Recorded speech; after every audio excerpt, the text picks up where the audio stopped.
దేశీయ stock market శుక్రవారం అల్లకల్లోలమైపోయింది. Trump నిర్ణయాల కారణంగా మన మార్కెట్ కుదేలైపోయింది. వాణిజ్య యుద్ధ భయంతో ఇన్వెస్టర్లలో భయాందోళన నెలకొంది. దీంతో ఉదయం భారీ నష్టాలతో ప్రారంభమైన సూచీలు చివరిదాకా నష్టాల్లోనే ట్రేడ్ అయ్యాయి. దాదాపు 10 లక్షల కోట్ల సంపద ఆవిరైపోయింది.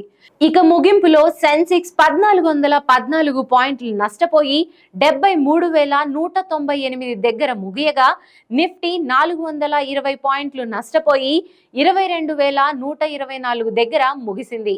అన్ని రంగాల సూచీలు తీవ్రంగా పతనమయ్యాయి. IndusInd bank, Tech Mahindra, M&M, Bharti Airtel, Tata Motors భారీగా నష్టపోయాయి. BSE mid cap index 2.6%, small cap index 3% తగ్గాయి. PSU bank, IT, auto, media, telecom 3 నుండి 4% తగ్గడంతో అన్ని రంగాల సూచీలు భారీగా నష్టపోయాయి.